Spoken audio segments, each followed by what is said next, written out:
Welcome to the Chemical Sensitivity Podcast. I'm Aaron Goodman, host and founder of the podcast.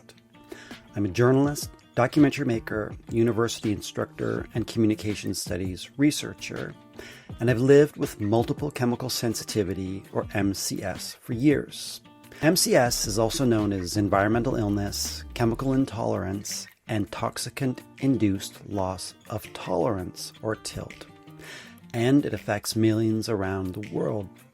As you know, many people with the condition are dismissed by healthcare workers, employers, friends, even family.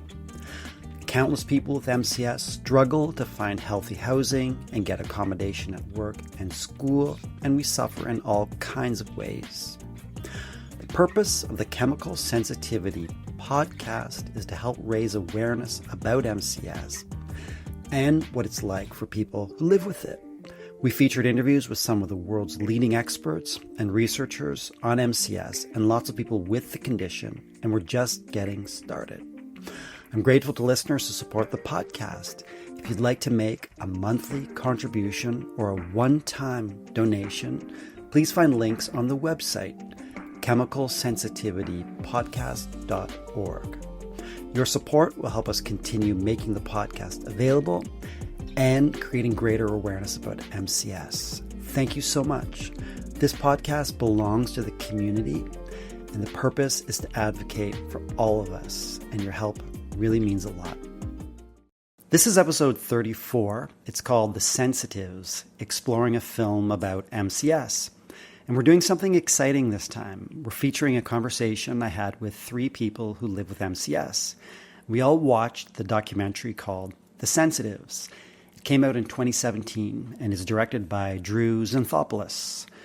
The film explores how 3 people with severe MCS deal with the condition, how they attempt to continue to contribute to family life, create and find safe housing, and navigate the challenges of this really difficult illness. The film's shot in the U.S., and one of the women featured in the film who has MCS is Susan Malloy, who lives in Snowflake, Arizona. And you can hear me in conversation with Susie and fellow Snowflake resident Scott Killingsworth in episode 20 of this podcast, if you're interested. But the Sensitives documentary also highlights how these 3 individuals' family members who are in the film, including their partners and children, grapple with how their loved ones are impacted by MCS and their own challenges trying to provide support and care, which can be really complicated. Sensitives isn't the only film out there about MCS, but in my view, it's on the whole quite, pardon the word, sensitive and realistic in its portrayal. And that's why I reached out to 3 people who live with MCS and invited them to watch it and share their views with me about the film. So you're going to hear our discussion. I'm speaking with Tracy Cu, Daniel Waclawiw, and Melissa Truesdale. Tracy lives in Ottawa, Ontario, Canada. Melissa Truesdale lives in North Carolina, and Daniel's from Maryland. I invite you to watch the film. I'll share a link in the show notes. It's free to watch on YouTube. And you're welcome to share any thoughts you have about the documentary or anything you hear in our conversation or about the film on the podcast social media posts.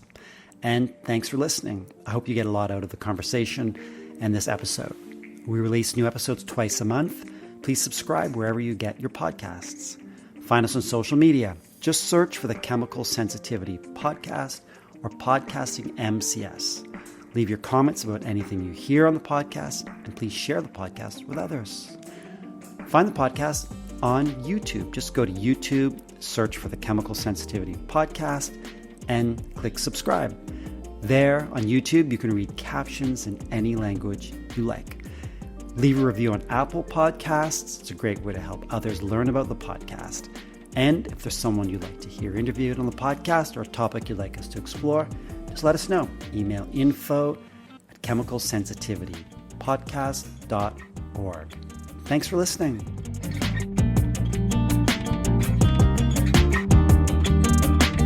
So welcome and thanks so much for coming together. This is our first film panel with people with MCS, and it's super exciting to come together. And I'm really grateful for you taking time to do this. So, would you like to just introduce yourselves for the listeners briefly? Tracy, would you like to start us off, please? Hi, yes, my name's Tracy. I live in Ottawa, Canada. It's in Ontario. I've had multiple chemical sensitivity. It was due to a exposure, and that happened in 2017. And it has been quite a ride, life altering for sure. Thank you. Melissa, would you like to say something about yourself? So I am a North Carolinian, born and raised in the South. I've traveled some bit before all of this hit pretty hard. I live at the foothills of the Blue Ridge Mountains, and when I need to escape, I go up to the mountains and in their air. I think I've been sensitive all of my life, and I believe there's a genetic part of it for me because my father was also sensitive. We didn't have the tools that we have now or the knowledge. But both my mother got migraines and my father got histamines that would just knock him out for a week and he'd lose pounds and pounds and pounds. Um, and for me, it was handleable until a brain injury hit. A drunk driver hit me, and then all my neurological system went down, and it's just harder to cope. Also, the resources, it takes a lot of resources to have special needs. So I'm 30 years out of the brain injury, which is a part of my life, and I am progressing further. I'm one of the lucky ones that are upbeat and able to survive at the moment. So I'm excited to be here to help out. Thank you so much, Melissa. Daniel? Hi, yeah, I'm Daniel. I'm 27 years old, based out of Maryland, but I'm in Arizona at the moment. Um, I'm actually one of the MCSers that's living out of their vehicle due to the circumstances caused by this condition. For me, a big symptom is fatigue. And so to be able to pay all the bills and everything, this is just, and it's also my bubble, I can kind of stay safe in here. Really grateful to be here. I've been having MCS symptoms my whole life, looking back, although it was about when I was 18 when it started getting really bad.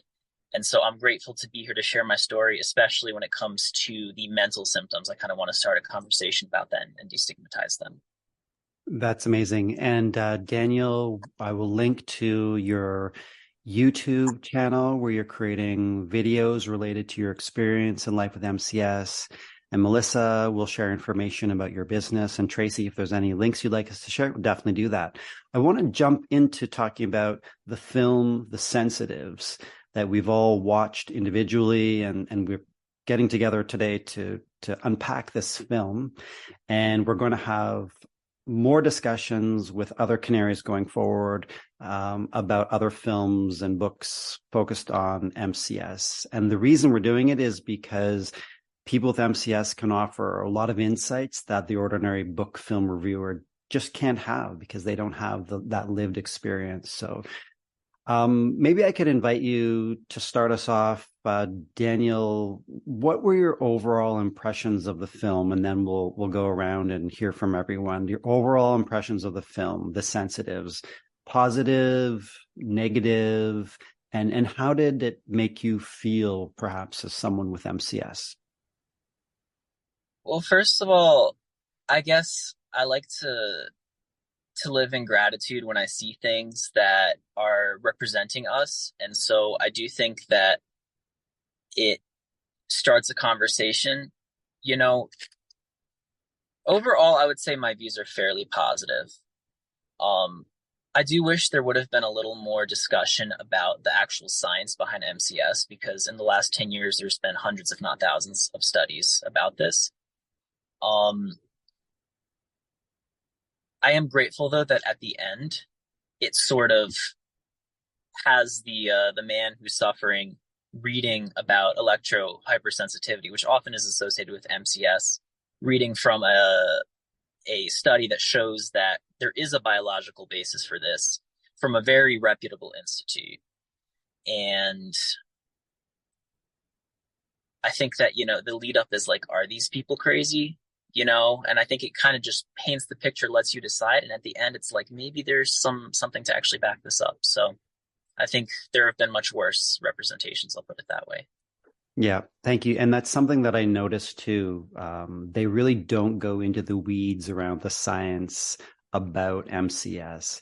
And as a filmmaker myself, I can kind of understand why, because it's very complicated, but also just leaving it using words like contested or unexplained. I'd have to look back. It does perhaps open up the opportunity for people to second guess, right? And unfortunately, in the comments, at least on YouTube, predictably, there are a lot of negative comments. So really great point, Daniel. Thanks for starting off this discussion. Melissa, would you like to share any thoughts, overall impressions? Well, I'm going to piggyback on what you guys are saying because it's so important. You know, one of the hardest things with what they call an invisible disability is well, you know, I'm not wearing fragrance. I can't be smelling. And even the person with sensitivities was told by another person with sensitivities, you have fragrance on you, or you have an issue that's dealing. And this is part of the difficulty. It's these chemicals are so layered, and there's so much that is in the environment. It is hard to, it's not just saying you can't be away from this one thing. It's an entire soup of chemicals. And so to address that, it was just barely touched on. And there's this idea of, am I crazy? Am I not? And nobody's recognizing it. Can't a doctor just acknowledge? Can't a professional acknowledge it? That was brought out in the movie also. I think that was important for people to hear how challenging that is, even for one person who's suffering the same disability as the other, and the one person saying, I think she's crazy. I mean, this idea of we're all Looney Tunes, which we're not. The science is out there. We are an absolute biological form having a biological experience, reacting to something that is not compatible with life. I mean, my allergist actually said to me, Melissa, you can't be allergic to these things because you can't be allergic to poisons. You're just sensitive to them. You know, and there's this entire conversation, but the whole attitude of how to discuss this.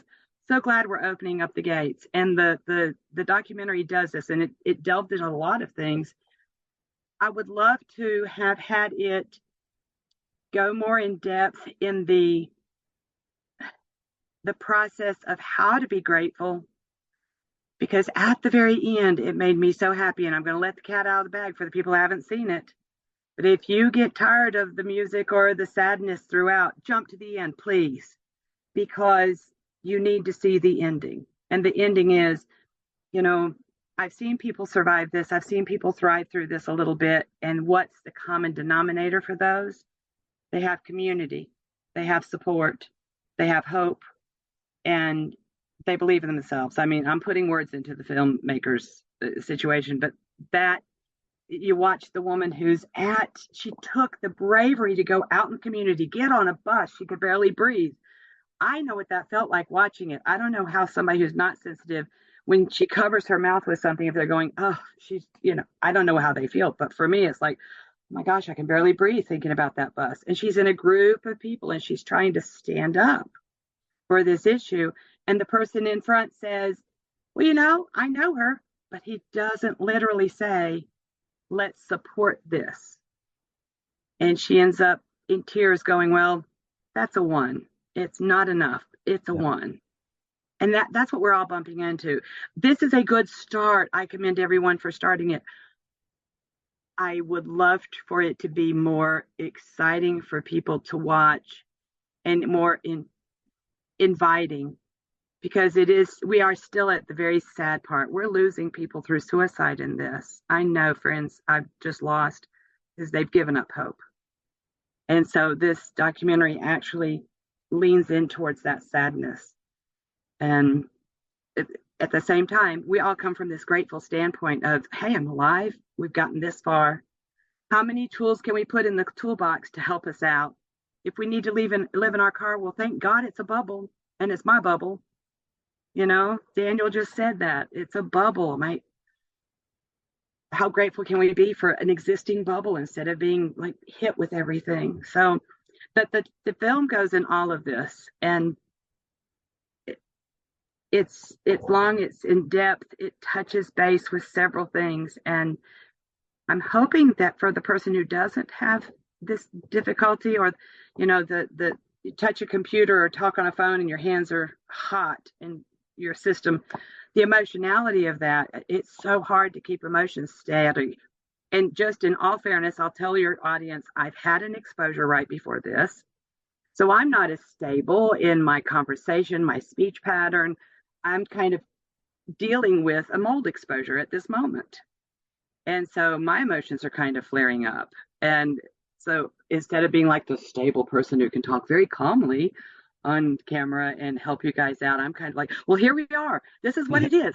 And the Yeah. urgency comes out because the fight or flight Well, kicks yeah. in. No, I hear you. I hear you.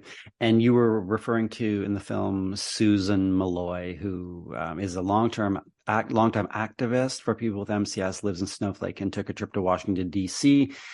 and was exposed to a lot of chemicals and made her very ill on the way. So thank you so much for your insights.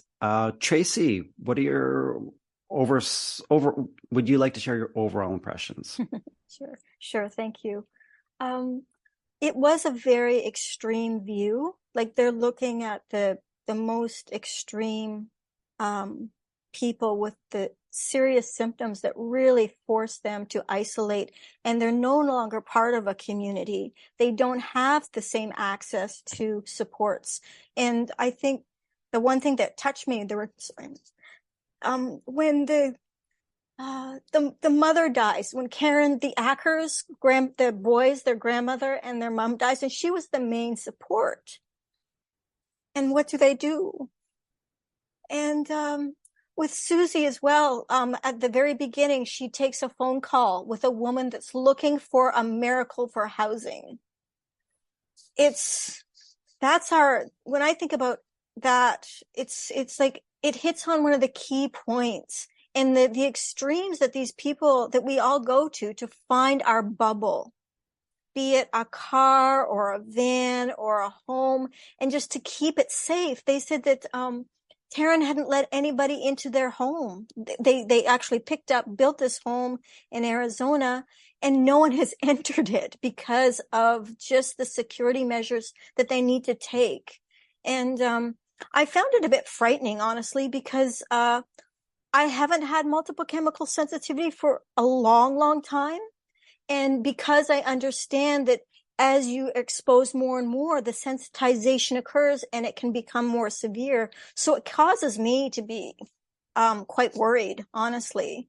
Yeah. And for myself, and because I feel like I am so misunderstood, and I activate hard. Like I do my best to educate people and do advocacy wherever I can. And even my own family, I hit barriers regularly, and people get tired of hearing about it. So I find it, as much as I want to feel grateful that I'm alive, on the other hand, I've been served an N-12 eviction notice in April, and I don't know where I'm going to end up. So it becomes very, very real, very, very fast. And in Ontario, we've already had one woman access made, medically assisted death, because she could not find safe housing. And for me to actually have to think about being grateful for that, it's not a great option, even though we're supposed to have this attitude of gratitude. It really becomes quite fearful.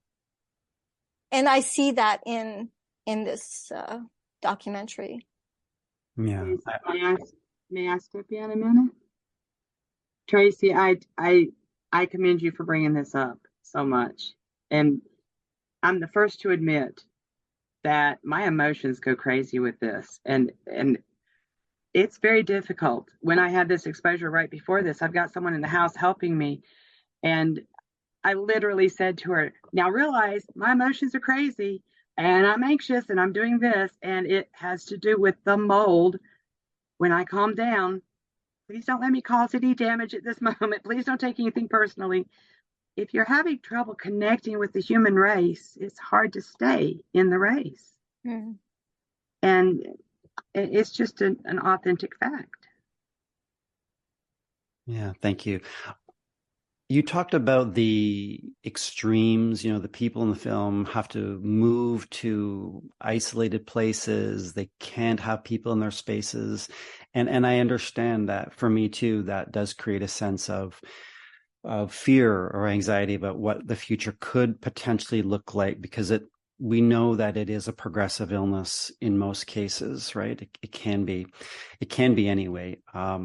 If we just look at a different angle, the people who have MCS in the film need to ask for things. For example, if I think of one of the men in the film, one of the central people in the film who has a wife and an adult daughter, he has to ask them to not use the lights in their home, to not use the electricity, to not use electronic devices. And having to ask people is something that's kind of particular about this illness. And it's never easy to ask people. And we see in the film that can be challenging for the people who are, well, we'll talk about the caregivers in a moment. But what about the issue of asking?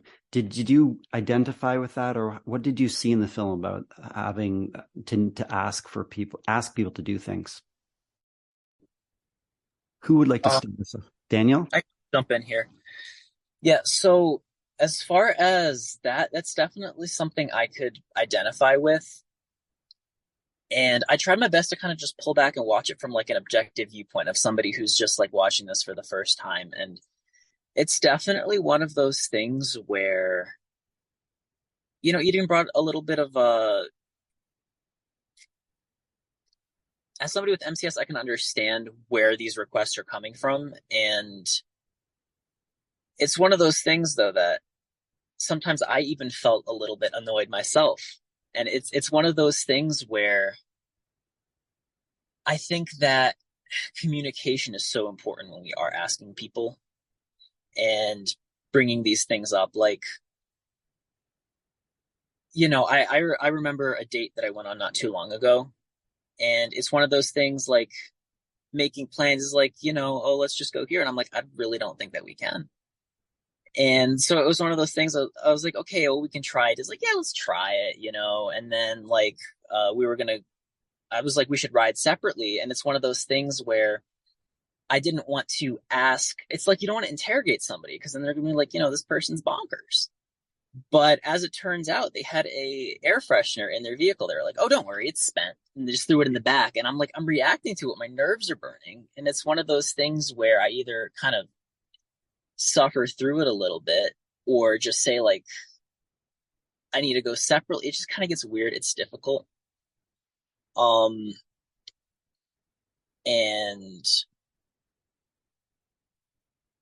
I don't know. MCS is just, I think people love to hate it. It's one of the most dislikable conditions, unfortunately, just given the fact that we need to, people's hygiene products, they consider that intimate. When I was asking somebody about what products they use, they're like, I stay clean, I shower. And I'm like, that's not at all what I'm saying to you, but it is one of those things that it's a constant learning process of how to navigate that. And last thing I want to say about this is it's one of those things where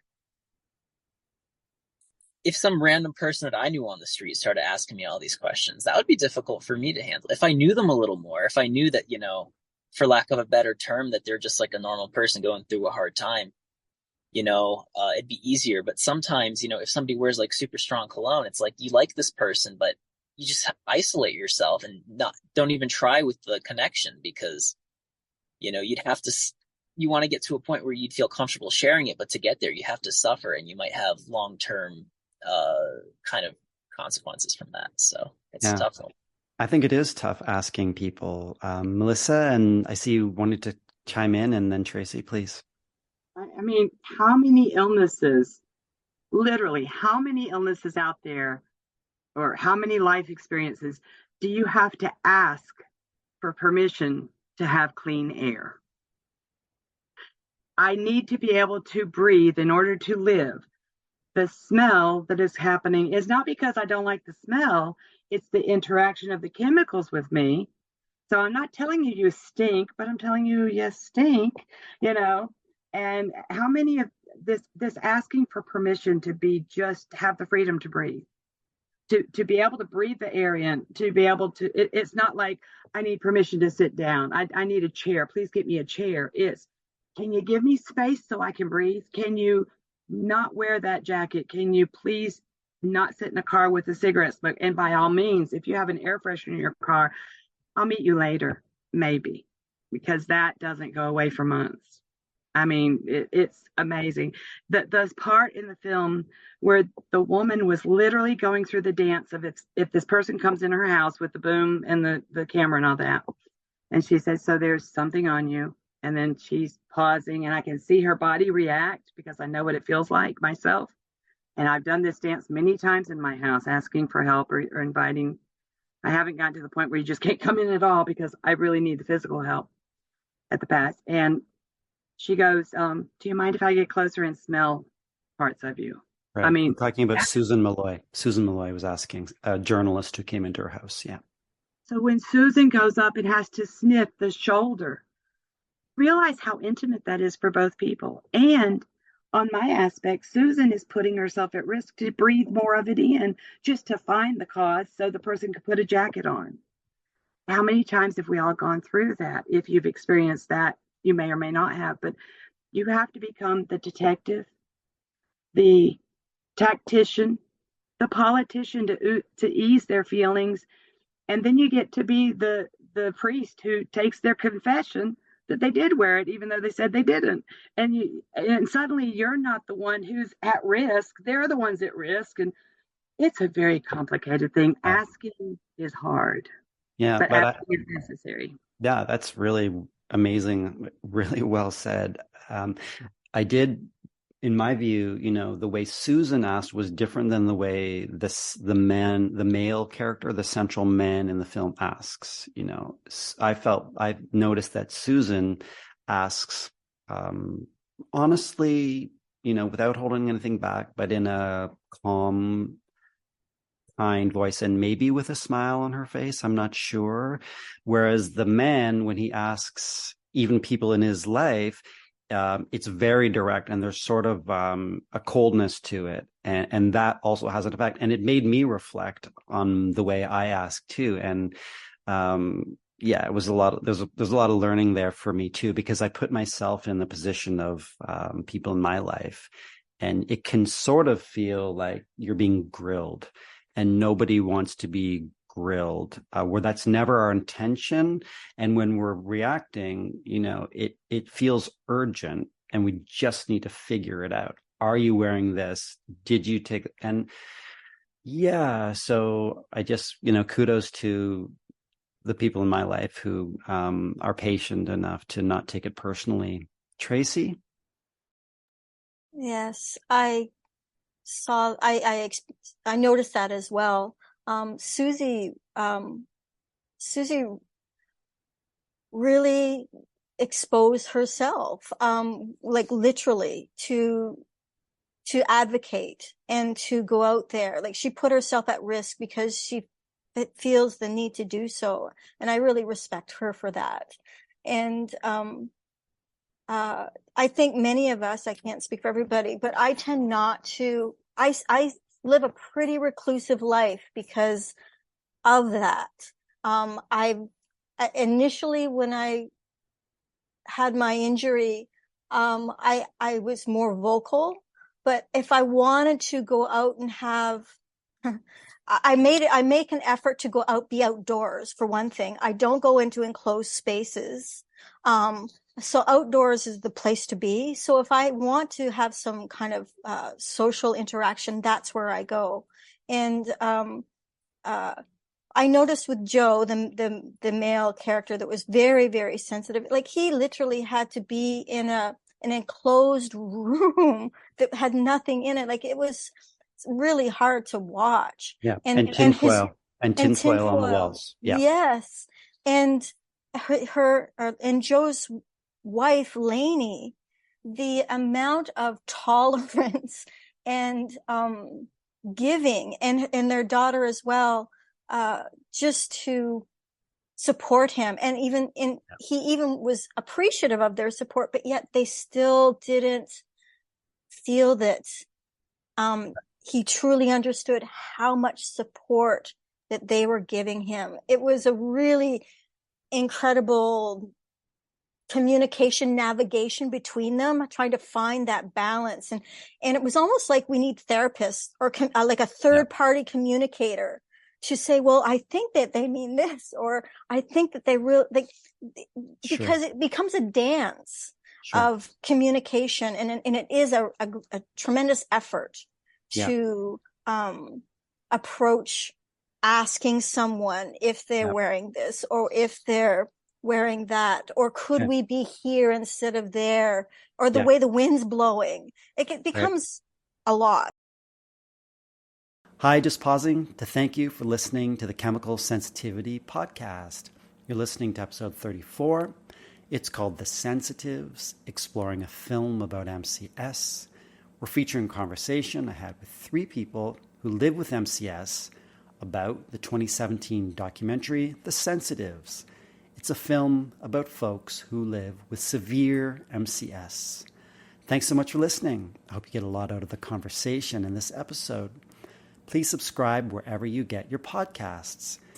If you'd like to support the podcast, please find links on the website, chemicalsensitivitypodcast.org. Your support will help us continue making the podcast available and creating greater awareness about MCS. Thanks so much. The podcast belongs to the community.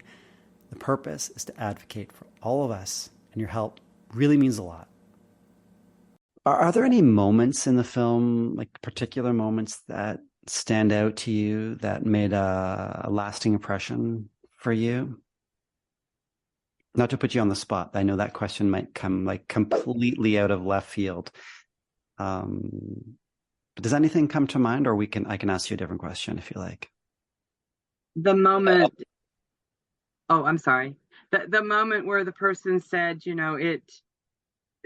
it doesn't, the people that she knows that have done fairly decently may not have the most perfect household, that they're, when she said the most perfect household, the most absolute perfect setting, and they're not getting better, that rang true with me, and also just made my heart bleed, because I know we're all trying so hard. But then she said, well, and then there's the people who have the support and community. I keep going back to that community and what you're doing, Aaron, to bring community together. This is really the crux of wellness, is to be in it together.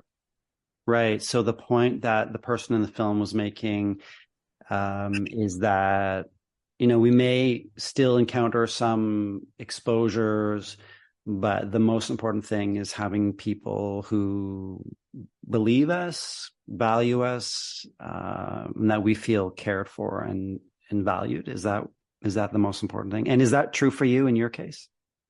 Oh, it's absolutely true for me. That I can be alone. I love to be with people.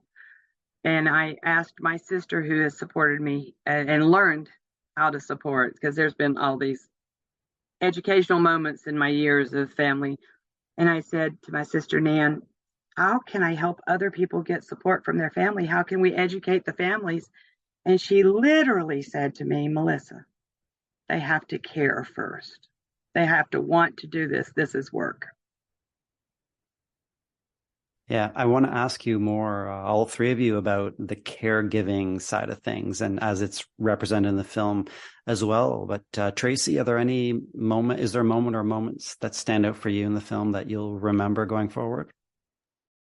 I think mostly I identified with Susie, Susan Malloy, because she's independent. She had a life before.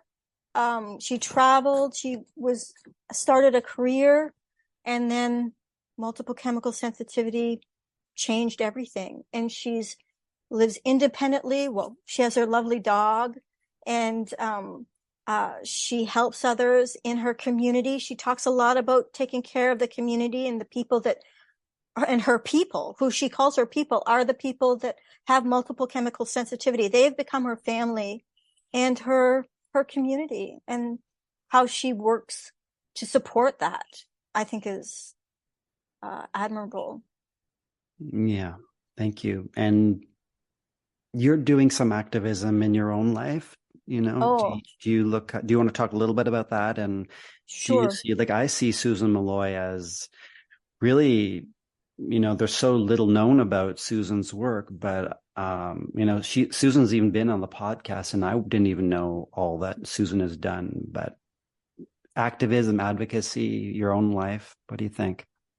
I work closely with the Quebec Environmental Health Association and doing whatever I can. I've helped organize with the Women's College Hospital in Toronto. They're doing research. So I've collected people across Canada just on the boards, on Facebook closed groups, to collect them and bring them together so that we can organize in such a way to create the documentation and the research needed to support changes in policy for government, because the government is being influenced by lobbyists, chemical lobbyists. We talk about ourselves, but where are these chemical companies that are producing all of these chemicals? And because it's on the shelves, on the grocery shelves, people think it's safe, and it's not. Yeah. And we are the canaries. We literally are the canaries that need to speak up to push for change. And Yeah. Susan is doing that. Yeah, and And, Susan has been doing it for a long time, and you're doing it too, and a lot of us are doing it too.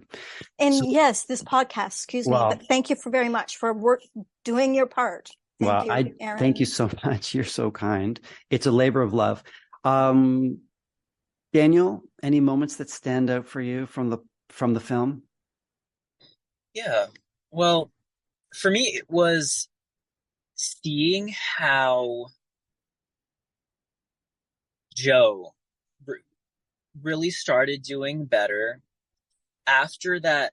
It was difficult and it was tense, but there was a heart to heart where I think it really came through to him that he was needed, that they needed him, that he mattered to them, and that, you know, he was obviously suffering a lot.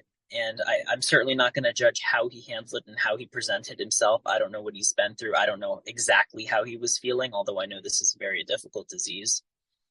But that seemed to really flip something and gave him partial improvement in his chemical sensitivity symptoms. And so for some MCSers, this may be a little controversial, but I think it's super important that it just shows how important that community is. And that was a very cathartic moment. You know, at one point, he basically just said, like, wow, I've been like super selfish.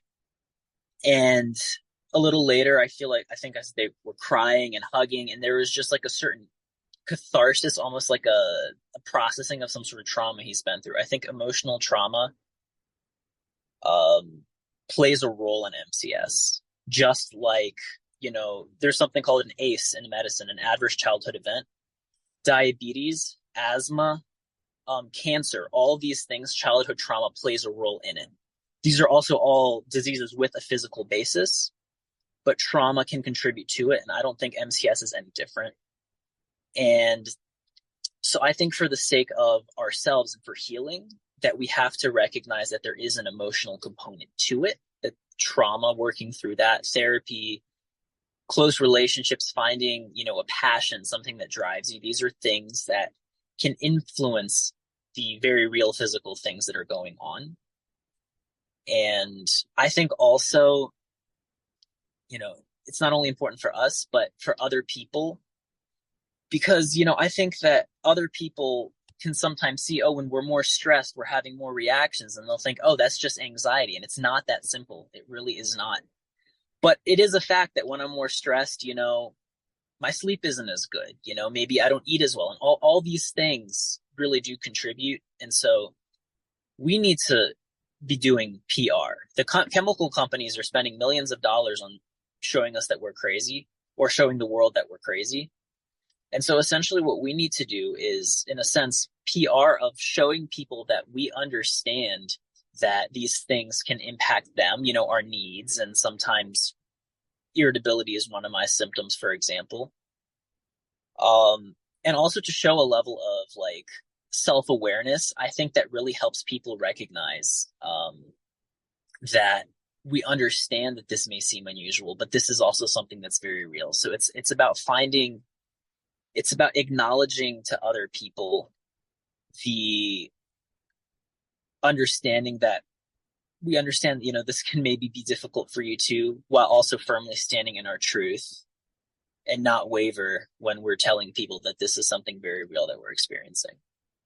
And thank you so much for all of that. And you were referring to Joe, the male figure in the film who's married and has an adult daughter. And at one point towards the end of the film, he's considering moving to Texas, to a community that's ostensibly safe for people with MCS and EHS. And as a family, they make the decision that that's not the right place for him to stay. And so, because it would have meant being detached from the family, right? So he comes back to the family, and it's that decision to stay together as a family that I think you're talking about, Daniel, and the discussions they have where they share that, where they need him. Brief pause. I just got so emotional just talking about that. I don't know why, but I think we just can often feel, I know for myself, it's easy to feel really isolated, and that we are navigating this illness alone. I want to talk about caregivers because there are a lot of caregivers in this film. So Joe's partner, his wife, I don't remember her name, and Lanny, I think you said, and their daughter, I can't remember her name also, but they do a lot of caregiving for Joe, and that creates a lot of strain in their relationship, and they feel underappreciated, and because there's a lot of care that goes on. And there's another person in the film, a grandmother, I can't remember her name, who also cares for two grown male grandchildren, and is kept at a, pardon me? Sam and Nathan. Sam and Nathan are the... And Karen is the mom. Thank you so much. Yeah. So Karen is the mom or the grandmother? I can't remember. Mom. And it's his... Grandmother may have been Ethel. Yes. Pardon? Grandmother may have been Ethel, I think. Okay, maybe Ethel. So the grandmother, has spent years and years, picking up supplies, driving to the remote location where the family are living, and isn't even allowed or able to go into their home or hug. And there's this really touching moment where the grandmother is saying goodbye from the outside. And then the grandmother, ultimately, we learn that she dies in the film. Watching these caregivers, do you have any thoughts on how they're represented, or I want to have an episode with people who care for people with MCS, but any thoughts you have on this part of this issue? Oh, please do have an episode, Aaron. These people who have helped me, the people that we saw in the film. I mean, if you can imagine the grandmother wanting to be able to be with the grandchildren and the mother, and people don't understand how amazing it is just to be able to high five someone, or to be in the same space, or to hug, or not even to hug, but just to be like just close enough that you feel their presence. And, there's the person who needs to make the phone call to find out what pesticide has been sprayed, when it was sprayed, is it going to be aired out? Is the doctor's office, have they put up any air fresheners? I mean, can we walk into this space? Are we going to have an episode? And if you're EMF sensitive, which I am, picking up the dadgum phone might mess up your entire day. It might feel like it scrambles your brain, or you might get irritated or aggravated. The basis of my experience with anyone who has these sensitivities, the oversensitization of something that's in society and out there, brings up that fight or flight. And so, of course, anger comes out. Of course, running away, depression, all of that. I mean, the whole antisocial irritability laughing at the wrong time, crying when nobody can figure out why you're crying, or just the boldness of just being curt and just, we need to do the reactions are antisocial because you're trying to survive. And so what does that do for the caregiver? The caregiver can reach out, and then feel drained. And I think the film did a really good job of showing somebody has to make phone calls. Somebody gets to do the driving. Somebody has to find the driver. Somebody has to talk as an advocate to someone else that says, listen, they're trying to tell you, but they're running out of steam. Let me try and help.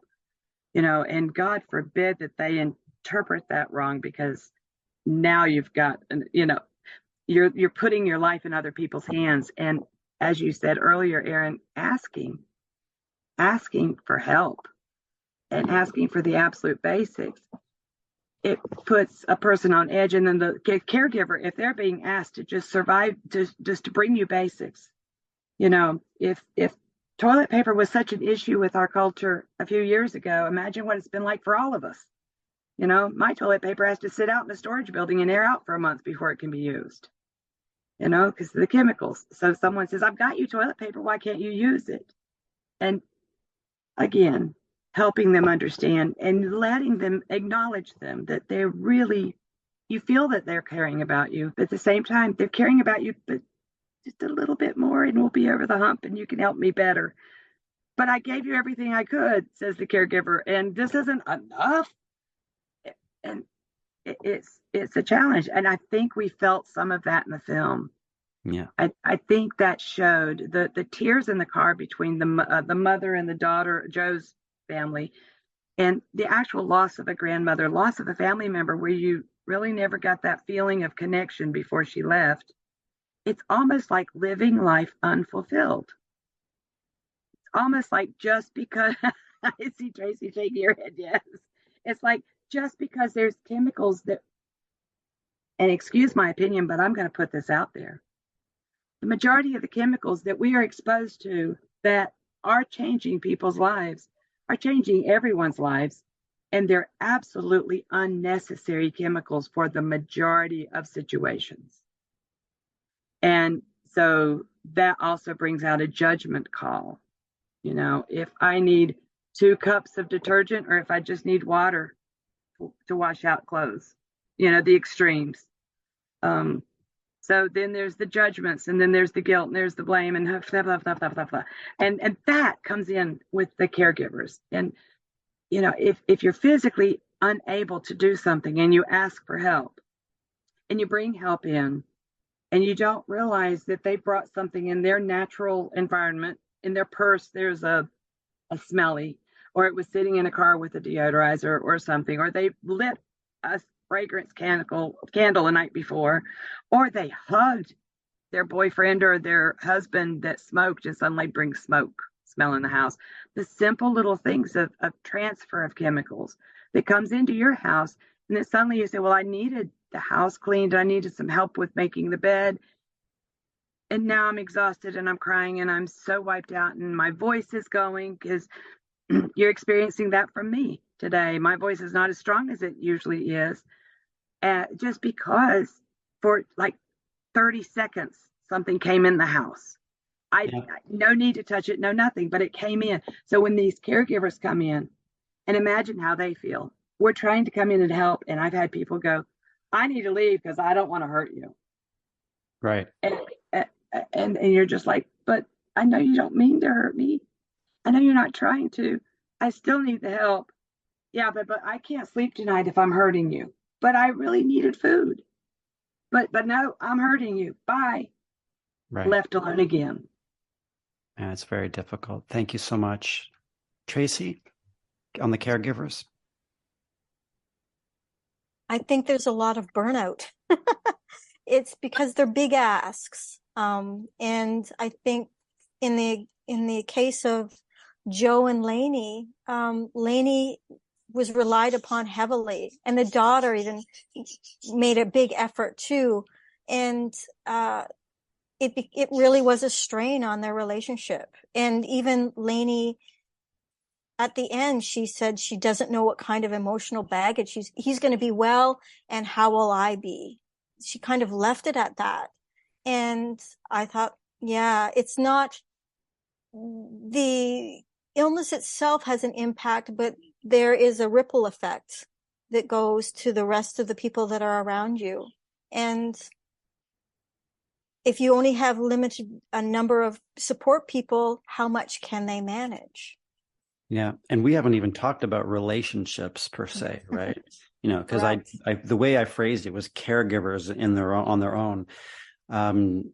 Daniel, you talked about, dating. Do you want to maybe talk a little bit about how you see relationships in the film? They have parent with the illness and children. There's siblings with the illness, parent, child, partners. Anything at all that comes up for you about how relationships are reflected in this film? That's actually a fantastic question and something I think about a lot. So the first thing is that relationships just in general take work. It requires both people to put an effort in to work through disagreements. And in a healthy relationship, you're going to be able to get through the periods when you're feeling annoyed or angry or disgusted with somebody. And both have the understanding that, I value having this person in my life enough to have the difficult and uncomfortable conversations. I think there are a lot of MCS people who really do understand, we go through our periods of guilt, are we being too much, but we also have needs. And so finding the balance of how to express that is important. And it's also important to recognize that other people are allowed to feel the way that they feel. People can get irritated, especially if they're trying, it's one of those things where unless you're really experiencing MCS, it's really, really hard to understand just how pervasive it is. A person is like, well, I got rid of my air freshener and my detergent, but then they're continuing to use their shampoo and they're like, am I not doing enough for you? I've had somebody say there's no compromise with you. And the fact is, when it comes to that one thing, there can't be. There can't be. No. We're laid back otherwise, but that is difficult for people. And so acknowledging that is important. Allowing people to have the space to vent their frustrations if that comes up. The best way to avoid that is, I remember, for me, it's the first few things like, hey, when you're around me, you're not wear that, you're not wear that. But then they're still not getting it. It feels more awkward and difficult for me to continue mentioning it. Yeah. But what I need to do is say it and then verbalize, hey, I noticed that you seem like you may be a little annoyed. I just want you to understand that, you can tell me. I really would appreciate that open conversation, communication, just like I'm communicating with you, because I understand that this can be difficult, but I care about you. And so I'm just stating what my needs are, basically. Yeah. Well, very articulate, very well said. I think we're getting close to wrapping up. I have one more question for all three of you. Maybe I can ask you, Daniel, because I think you may have to go to an appointment. So, and then feel free to go. Or do you have time for this question, Daniel? I have time for one question, and then I'm going to leave y'all. Okay. Thanks for letting me know. So do you think this film, The Sensitives, could be a helpful resource for people who do not have the illness to help? Do you think it could help people understand it and or become more compassionate towards people with MCS? I really think it could go either way. And that ultimately it's going to be that person's own personality and their own perception of the world that is going to decide that. I do think it creates the opportunity in the sense that, it shows that there's a whole family that's suffering. It sort of lends credence to the idea that there's like a genetic component to it. It does show a certain level of self-awareness. Like, Joe, I think, honestly, I was getting a little annoyed with him sometimes, the way he was handling things. But even, I think that when he was saying, just a bunch of crazy people here, he kind of had a moment of self-awareness of like, yeah, we all have our own different things. And I think he was feeling very self-conscious and defeated that he was, having to isolate himself so much. And so he's kind of projecting that out, but there's that awareness there. it's all about, I think, we just have to be as communicative as possible and show people that we're just people. And I think it was a very human documentary at the end of the day. So I'm glad that it's out there. Certainly better than some of the other ones. So I think slowly the tide may be turning about, planting, it's planting the seed. And, I think that there's no harm in that. Well, thank you so much, Daniel, for being here and for everything you've shared. I really appreciate it. And I understand if you have to go, by all means. And we'll continue on. Tracy, do you think it could help people who don't have the illness understand it and develop compassion? I think it opens the door for conversation. I think partly because it's so extreme, it really pushes people to question what's happening with them. I think it opens conversation.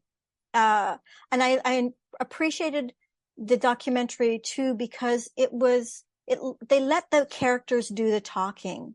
There wasn't really background commentary about other ideas or opinion. It was really about these characters, and they spoke up for themselves. Mm-hmm. And I appreciated that very much. Mm-hmm. And I think it's certainly, I'm again happy that it's out there as well. And I appreciate the time and effort that they put into it. And I certainly think it conveys a lot of emotion, and that's memorable. Where there's emotions, there's memory. And I think that's a very good thing. Mm-hmm. You mentioned that it shows extremes. The people in the film have to really live very isolated, and their illness is very, very severe. In my view, the film is very powerful. I like that it's observational.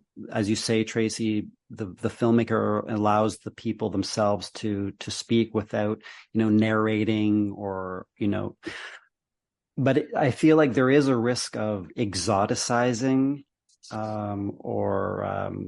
Yes. It may be hard for people to really understand the way the people have to on the very on the very margins of society. Whereas, I mean, it wouldn't be as interesting a film if, there were people who are more kind of, able to go about their lives. Yes. That wouldn't make a really interesting film. It's very dramatic.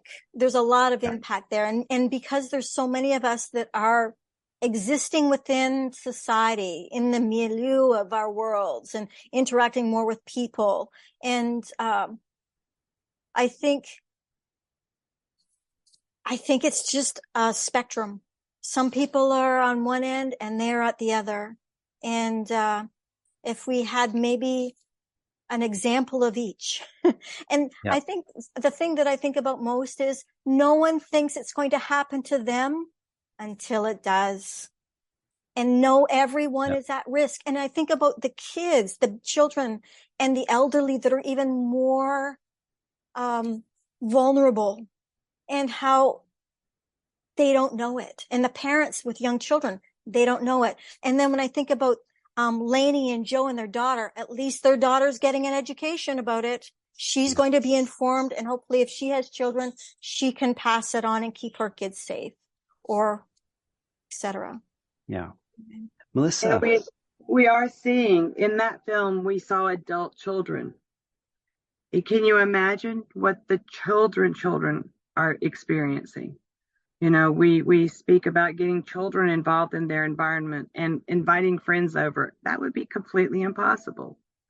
So it's an illness that takes over the family, and it took over the mental stress, the mental. If you had a mood about this film, and I said, I'd like you to watch this film, there'd be a little warning that says, make sure you have support during and after, because it is touching on situations, and there is a little bit of fear that pops up for some of us that, first of all, that can't be me. Look at these people on the extreme. or, oh my gosh, this is going down the road. There's no guarantee that we go down the road one way or the other, that things get worse or better. The facts are the facts. Just the amount of time spent in the depth of the deep, dark emotions that this causes.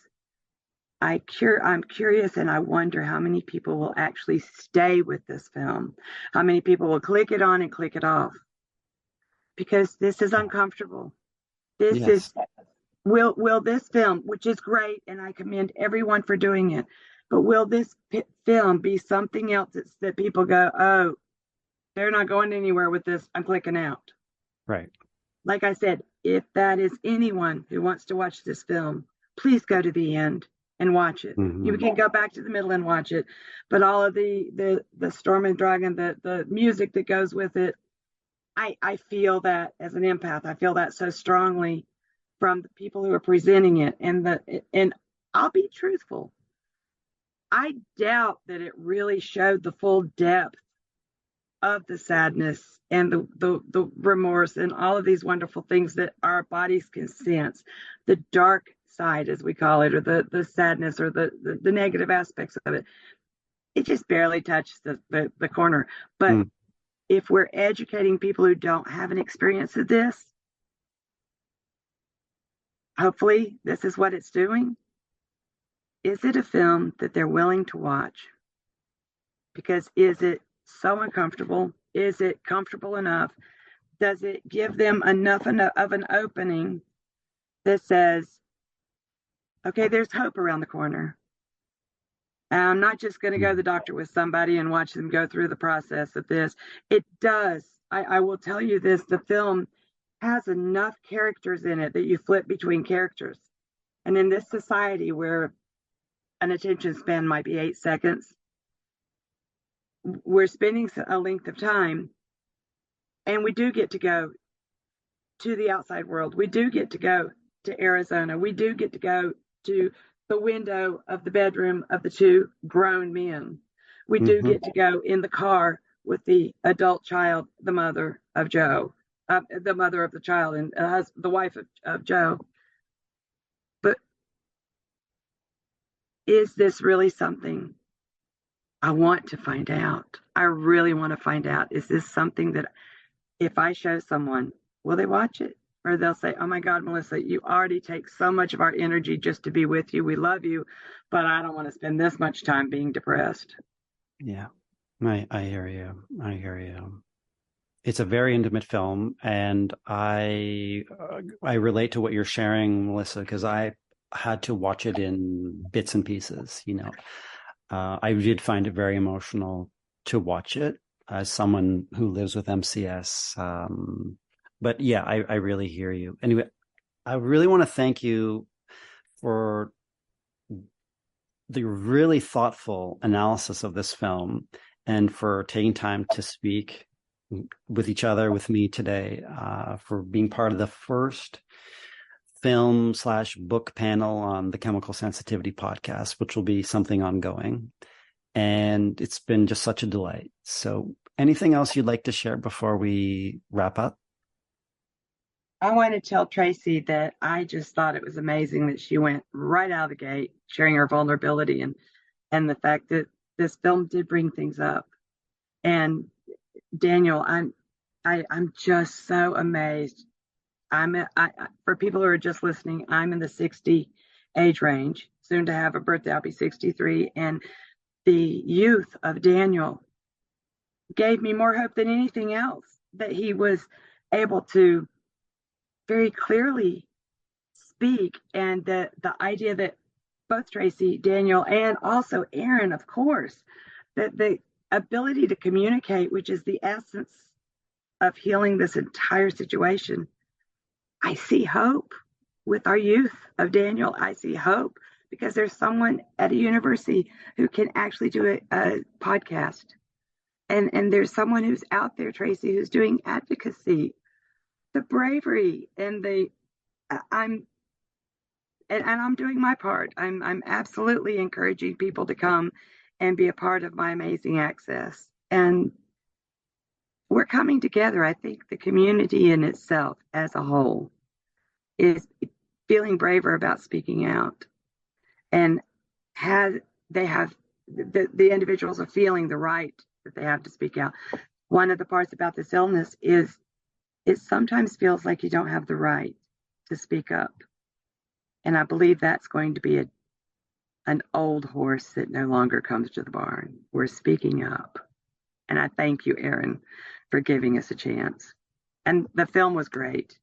Oh, thank you It so really much. was good.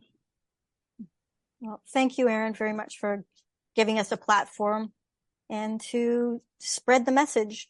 Maybe we can prevent one or many people from an exposure that tilts them completely. And it's prevention. It's a preventable issue, a disease, illness. That brings us to the end of this episode of the Chemical Sensitivity Podcast. Thank you very much to Tracy Cu, Melissa Truesdale, and Daniel Waclawiw for speaking with me. We release new episodes twice a month. Please subscribe where you get your podcasts.